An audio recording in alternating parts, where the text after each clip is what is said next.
Good evening again, everyone, and welcome to the January 11th, 2023 Education Committee meeting of the Board of School Directors for the William Penn School District. We thank you for your participation this evening, particularly as this is our first meeting for the calendar year. Happy New Year, and we have a full agenda. And with that, we're going to begin. And the next item on our agenda would be that of the equity resolution with WPEA and William Penn School District. And that will be presented this evening by our superintendent, Dr. Eric B. Coates, and our president for the William Penn Education Association, Mr. Joseph Martino, and our vice president, Ms. Andrea Fink. Good evening, everyone. You should see the equity resolution slide. I think I saw a thumbs up. Is that correct? Okay, thank you very much, Jennifer. I appreciate that. Just as a little bit of a background, because I'm really going to allow Joe and Andrea to speak. We meet on a monthly basis and we just typically discuss various items, and we've had the opportunity to have some conversation around the equity resolution that was developed by WPEA. And so I have had an opportunity to review it. It has been shared with the board previously on 2 occasions. And so tonight we're bringing it back to the Education Committee to provide some updates on it and to hopefully put this or present it or share it before the full board, and the board would take a vote on this particular resolution. So given that I'm going to move us to the actual resolution, and Joe and Andrea, you can unmute and take it from here.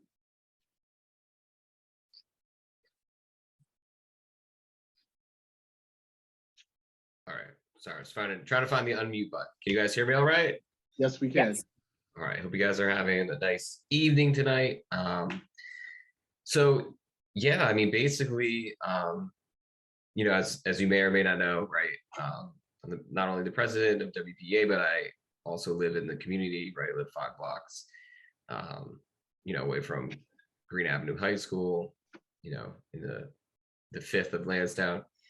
And when I got this document, you know, I read it over, and one of the things that popped in my head is it seemed like it aligned with, you know, our community and the values of our community. So I kind of think I first looked through the document in that lens. I was like, this sounds like our district. You know, going to meetings with other presidents, they're having issues about, you know, book bans and people coming to complain about things we don't even teach, like critical race theory, right?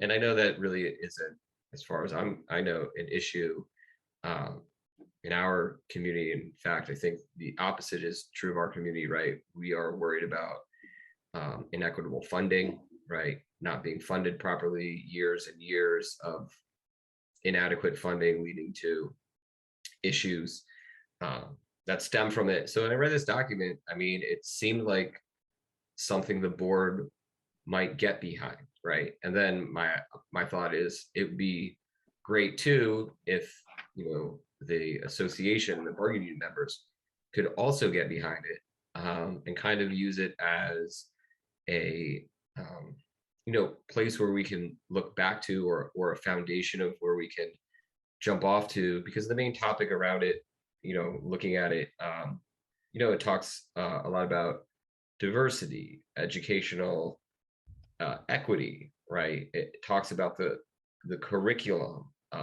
culturally, oh my God, culturally responsive education, right? All of these things that I think our district, you know, this is kind of why I wanted to be in this position. Like, I get excited about it because I think our district, for a lot of the setbacks that have been basically, or impediments that have been put on this district from the outside, like, you know, the inadequate funding, I think there's a lot of really good stuff that we can kind of be the leaders on, that we can kind of get out there and really be ahead of everybody. And I think this is like one of those things that we can kind of lead on. So, you know, my hopes was obviously I don't affect the board, but I was hoping like if the board adopts it and then the bargaining unit adopts it, right, then we can kind of get together and, you know, put it out there that this is kind of like a joint thing, that not only is it supported by the community, right, it's supported by at least the bargaining unit staff as well. And I don't know, I just see it as something positive that brings us together and makes the district stronger and shows the community that we're here for them, and shows the students that, you know, we support them, whoever they may be. So that's my rambling. Thank you, Joe. Andrea, did you want to add something? Yes, like Dr. Becote says, we get to meet with him monthly. We definitely see eye to eye on the bullets in this resolution. And Joe and I hope to bring this to our membership and use it as a platform to really do more for our community and our students. And we would love the board's support as well as we head in this direction. And we would love to work with the board more on engaging our community in resolutions like this, and supporting our families and our community. Thank you very much. I believe I'm going to stop the share. This slide presentation has been shared. And so this is a document that individuals can review, but Ms. Cook, I will turn it back over to the board to see if there are questions or comments at this time. Thank you. At this time, are there questions, some concerns or comments that we'd like to bring forward? Sorry, all good for me. Maybe there's a version, if this is all successful down the road, that we can take to our boroughs also. Just a comment for me. I love that we have this. You know, equity is something that we are definitely pushing for, and that's something that's definitely needed. As we talk about always, equality is everybody gets something. Equity is, do you need it? And how does it fit you for that person specifically? So I just think this is an awesome thing. And I think it also would educate and inform our boroughs as well. Thank you. Anyone else? Thank you for your persistence with this. And as we've updated it, it looks like this will be a launch pad, a common tool for us to reflect on moving forward. So again, thank you for your time and putting this resolution together. Oh, thank you, much appreciated. So next on our agenda, if there's no other questions or concerns related to that, is the transition to success, and that is to be presented by Dr. Becote and our supervisor of communication, Ms. Pam Bookman. Good evening again. I am super excited to highlight this particular strategic plan item. We had individuals from our community to help us get to this point. And it's interesting, as I just looked at this, as you look at the team, and some of them are actually here on this Zoom this evening. And so I do want to say thank you to the individuals that are listed here: Sean Anthony, Elizabeth Brown, Tyra Brown, Robert Carey, Dr. Ryan Farrell, Tamika Hill, Marnie Jackson, Dana Keith, Kelly Evans, Ryan McShay, Nicole Miller, Javon Oates, Dr. Pardini, Tiffany Thornton, Leona Torres, and Adrian Williams.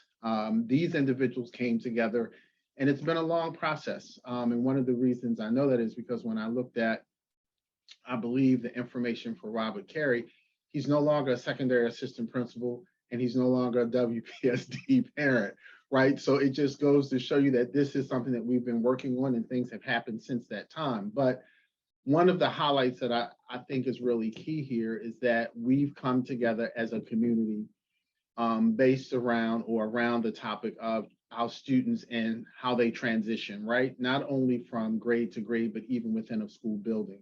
So in here, we do highlight the vision, the mission, and our values, but we also talk about what should happen for our students in order for them to be prepared for kindergarten.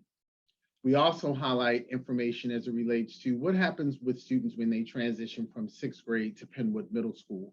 We recently had a principals meeting and we talked about the fact that we are one district.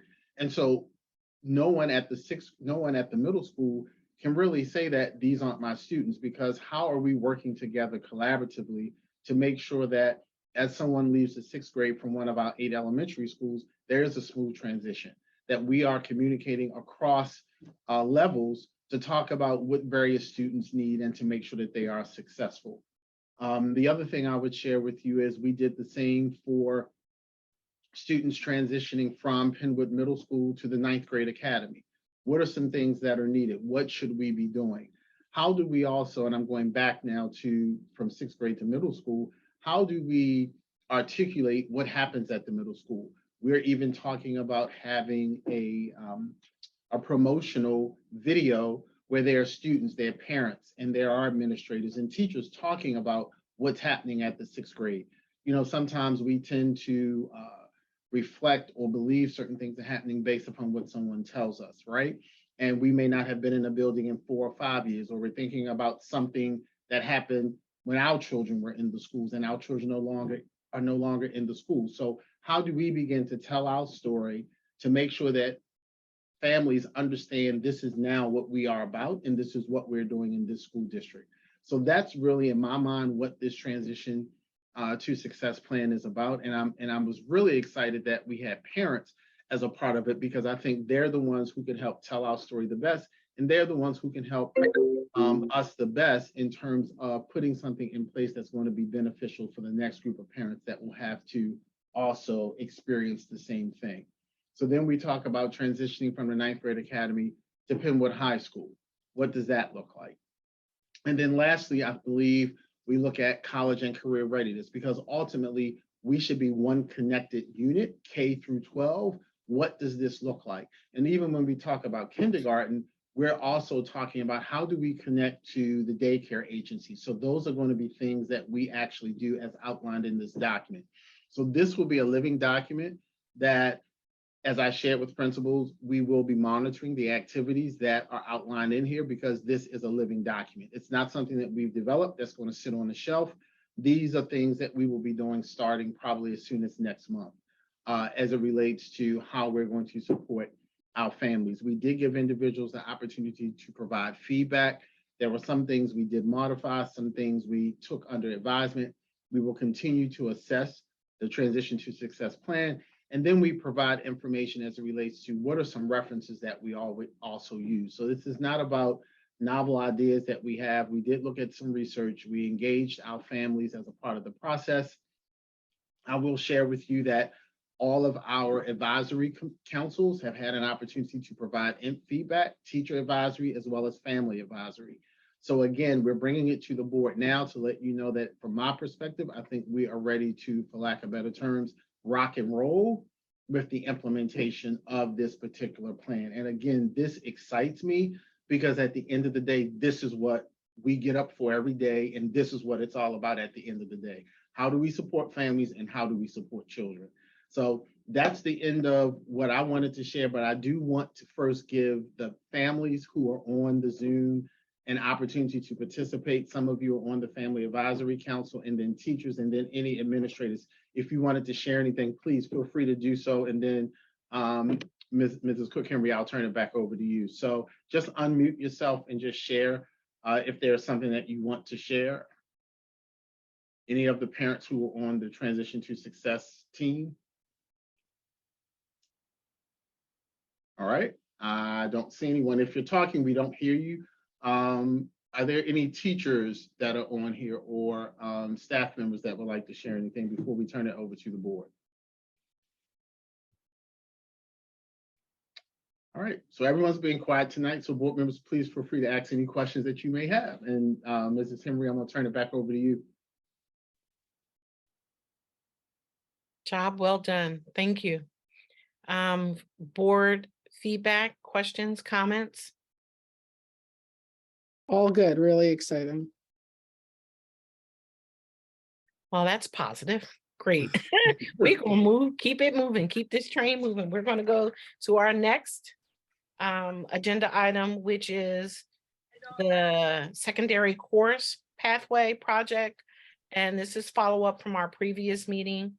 And this information will be presented by our supervisor of curriculum, Mr. Dunn, and our principal from the high school, Dr. Lee, our principal from the 9th grade academy, Mr. Curry, and last but not least, our principal of the middle school, Mr. Denenza. Thank you. And before I pull this up, I do just want to say thank you for joining the Zoom. If you have to leave, we do understand, but thank you for joining the Zoom, and you're more than welcome to stay. All right, I'm going to put it up on the screen. And Mr. Dunn, just let me know when I need to advance, and I'm going to get us moving. I did see a hand raised before Oh. we get started, Mr. Martino. I'm sorry. No, it's okay. That was me waving by. So long. Thank you. I appreciate All right, it. take I care. get it. Thank you so much for letting me All right. speak. Thanks. Good Bye. night. All right, I think we should be up. And Mr. Dunn, we'll turn it over to you. All right, sounds good. Thank you for the introduction, and I'll try to be brief. We've obviously spent some time talking about how this plan aligns to our strategic plan, and this work, I should say, aligns to our strategic plan, particularly programmatic offerings in September 2023. So just as a quick reminder, our overarching plan is to break the secondary pathway into these two academies, one being our STEM Academy and the other being our Arts and Humanities Academy. And contained in each of those are 4 career-oriented pathways, while simultaneously offering a business administration and entrepreneurship concentration that is across both. So what we're going to be talking about today, if we flip to the next slide, are 4 main things. One is particularly course selection guide. We will be submitting some courses for board approval today. Then we're going to move into how these changes impact particularly the math sequencing for secondary. Then we'll spend some time talking about the expanded schedule or the recommendation for the schedule at our 2 high school campuses. And then lastly, we'll touch on some follow-up items that were raised by the board and the community during our last session. So let's start with the course selection guide. So here are a list of some of the courses that we would like to recommend adding for September 2023, and I'll give a little more detail on that. So some of those that are more STEM oriented would be a course, Data Science Foundations. We would like to expand our advanced placement courses. So advanced placement and pre-calculus, which is actually a brand new course that College Board is offering, as well as expanding into advanced placement for statistics. We'll talk a little bit about integrated math and our plan for integrated math. We also want to add a course, Essentials for Algebra. We are currently utilizing a course that supports particularly students that need additional support while getting prepared for the keystones related to the IEP goals. And we just need to clean up the naming of the course in the course catalog so it's more clear and transparent to students. And then as a part of one of our engineering pathways, an introduction to engineering design. On the arts and humanities side of the house, once again, expanding our advanced placement offerings, African-American history, and then there are 3 other social studies or social sciences classes, I should say, engaged citizenship, criminal justice, and social justice. We've included a link in the presentation for their full descriptions. So feel free to review those at your leisure to get an idea of a course description, as well as some of the resources and curriculum associated with each of these courses. All right, we're going to talk a little bit about the math sequencing. So one of the things that we want to do to make sure that we're aligning students' coursework with their career trajectory is by offering Algebra 2 alternatives. Algebra 2, in its truest sense, is really a course that is designed to prepare students for pre-calculus and calculus. However, as we know, not all career majors necessarily will benefit from emphasis in that content. And so what we are doing we're going to be offering two other options as Algebra 2 alternatives, one of which we already offer, which is statistics and probability. But what we will be doing is now offering it as an equivalent to Algebra 2. And as you saw in the previous slide, expanding into data science. And so let me talk a little bit quickly about the integrated math path. So the integrated math pathway is designed to essentially blend the content that is being taught in Algebra 1 and geometry into a course that takes place over the course of 2 years. And primarily what that does is gives students additional time in terms of longitudinally to be able to master Algebra 1 concepts that they'll be tested on a Keystone, and it creates additional intervention opportunities for students that may be struggling with that content, but it also offers opportunities for students that want to accelerate because what it does is it delays the triggering of the Keystone testing to the second year of math as opposed to the first year. So for example, students that need additional help in the 9th grade can work in the 9th grade and 10th grade and still be exposed to the same amount of content. However, they wouldn't test until their 10th grade year.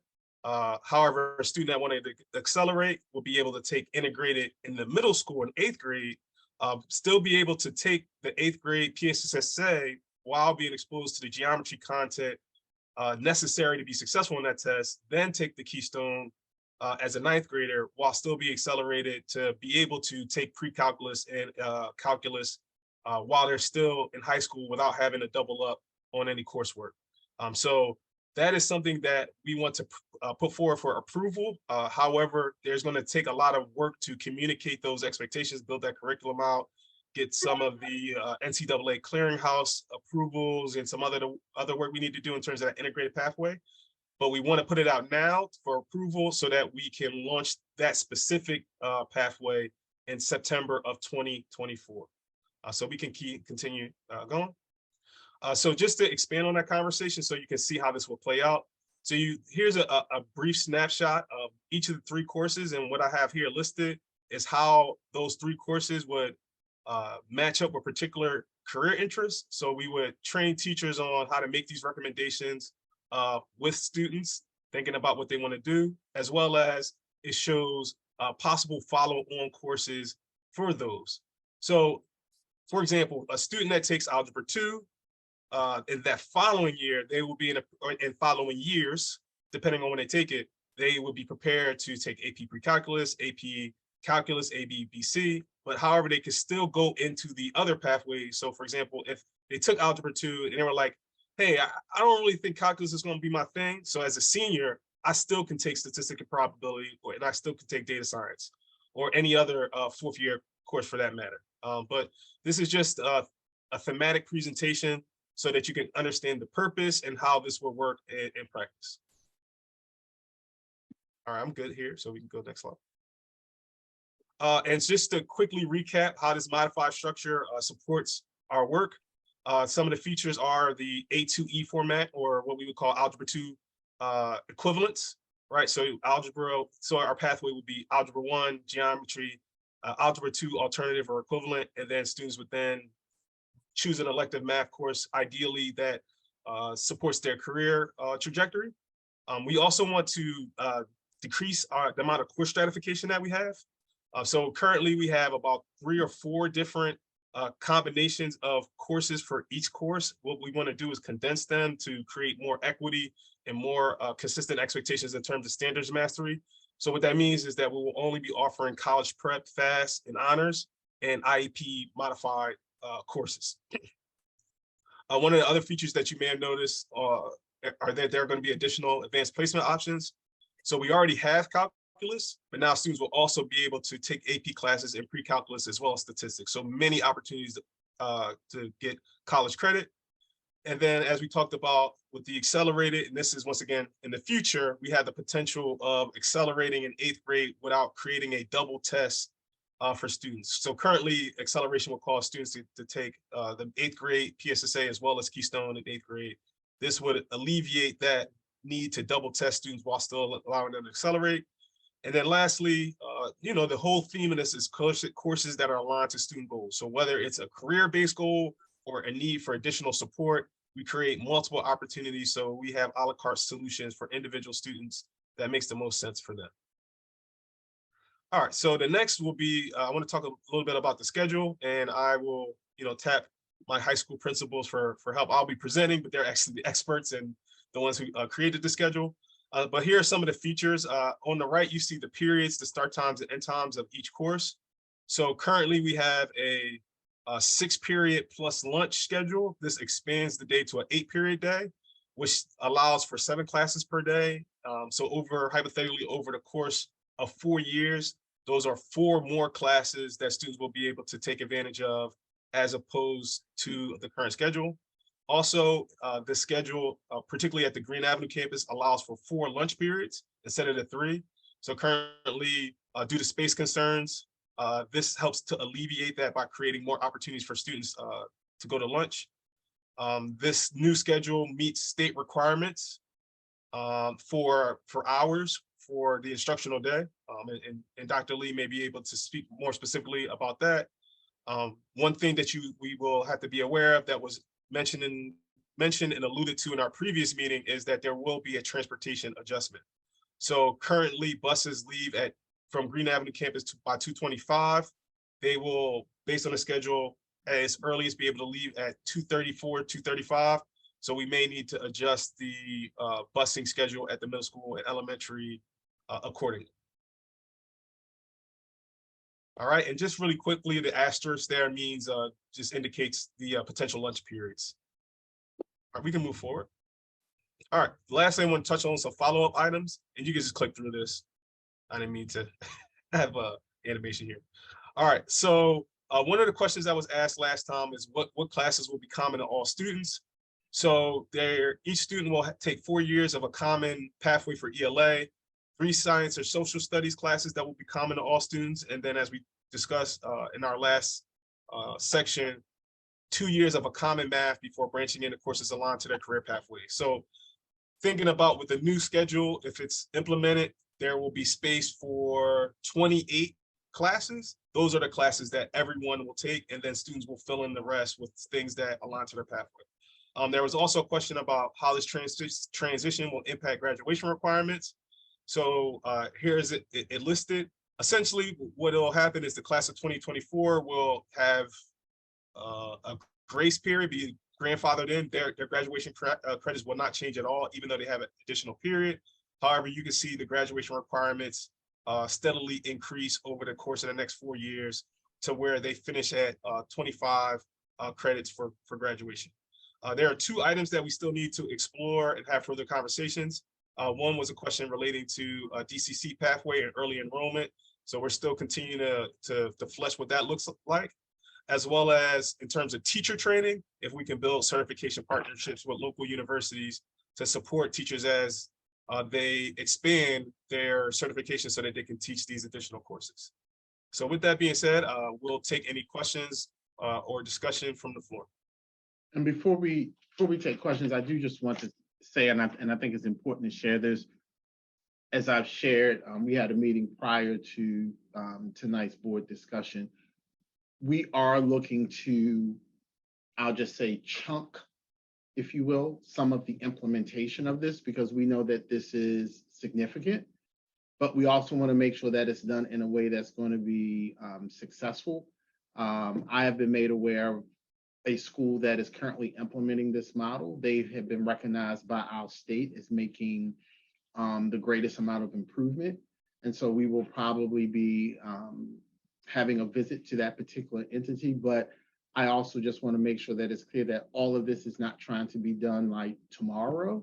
And we realize that we have to take our time. And so while you see the full-blown plan, there may be some things that we decide we're going to do this in year 1, we'll do some other things in year 2, etc. So I just wanted to share that because I know that there may be some concern as you look at the amount of information that we're presenting and some of the modifications that we are considering.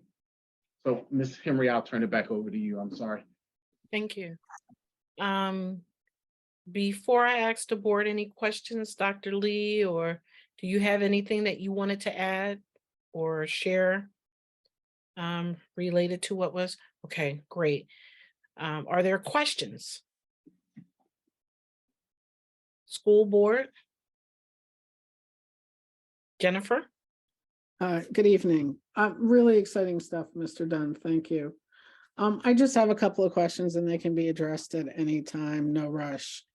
I understand the chunking part of what Dr. B. Code said. I think that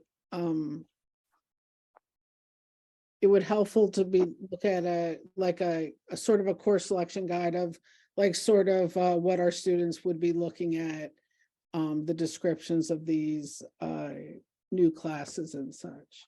I'm assuming that integrated math 1 and 2 and essentials for algebra, you mentioned clearinghouse already, so that's certainly important. But will they align with the new, our students need a certain SAT score as maybe a graduation requirement? Will these courses prepare them for that? And will colleges accept something like integrated math 1 and 2 and essentials for algebra as valid high school math credits? No, really good question. So I want to address the first thing about the course descriptions. So there is a link in the slideshow, and we can kind of send it out as a separate document where you can see the full description of each of those courses. Great, I'll take a look at that.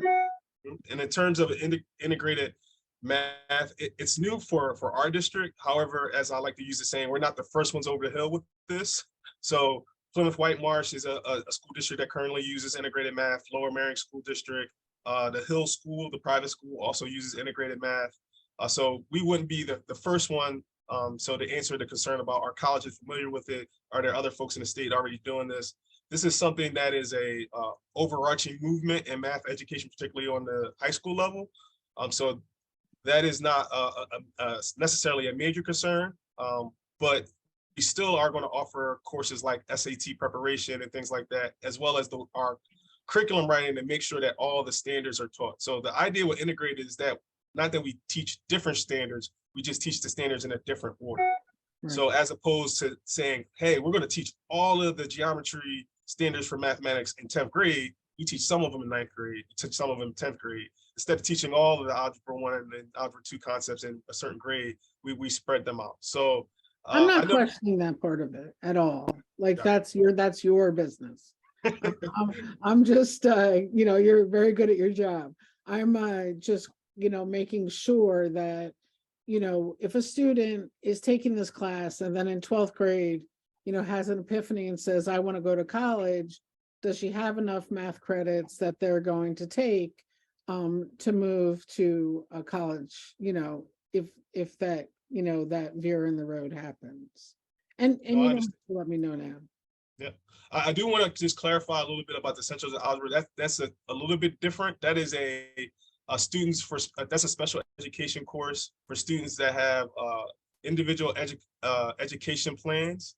So that one's a little bit different. Essentially, for lack of a better term, it's like a pre-algebra course. So that one is a little bit in a different family as the rest of these modified course offerings. So that's the IEP modified class that that's that. Yes. Yeah, that's the essentials to algebra. Essentials for algebra, excuse me. All right, thank you. How much additional staffing? Do you have any idea? Well, currently we are able to do all of these changes with the current staff we have because we've gotten really good positive feedback around people saying, hey, I want to teach that class. I'll take a class this summer. I'll go participate in some sessions to learn about that. So, we actually had a teacher write us a letter the other day to say, hey, I really want to teach the AP statistics class. So we've been kind of lucky with that. So now we just need to capitalize and get folks trained. Great. And last, transportation. I love the extra periods at the high school. Do not misunderstand 1 second.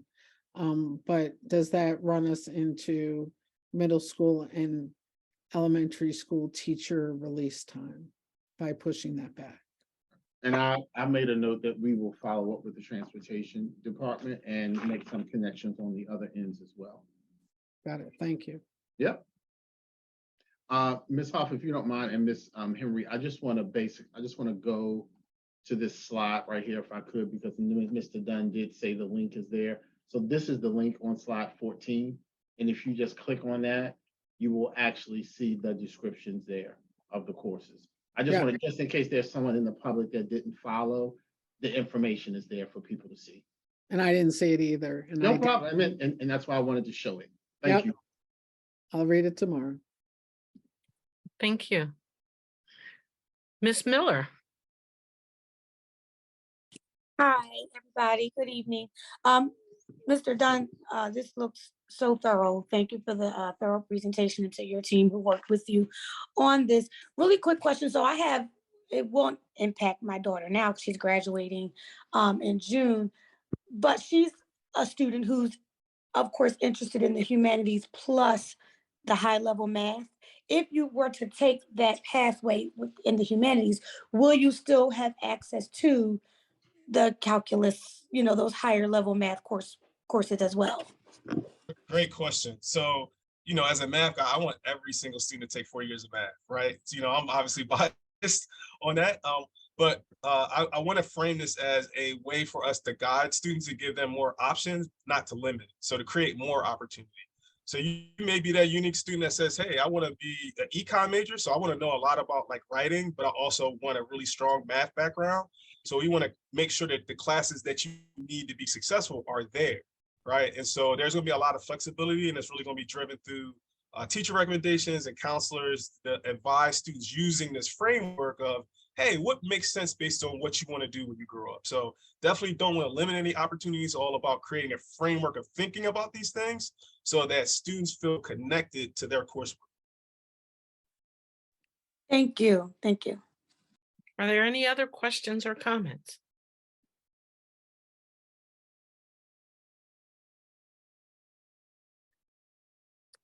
Well, this has been a very exciting update. I look forward to what is actually happening as we move further with this process. I want to thank everyone again for your participation this evening, and I look forward to the next updates. Thank you. Everybody have a good evening. Good evening. Thank you, everybody.